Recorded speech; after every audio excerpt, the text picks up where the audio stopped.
বছরের একটা বাচ্চা হারিয়ে গেছেন মন্দির চত্বরে। কেউ যদি রেখে থাকেন কাঁদছে বাচ্চাটা, ওকে আমাদের পুলিশের কাউন্টারে এসে বা মেন দরজার কাছে এসে দিয়ে যান।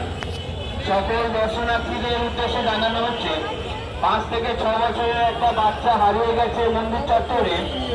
কেউ যদি দেখে থাকেন কাঁদছে বা কেউ যদি দেখে থাকেন মানে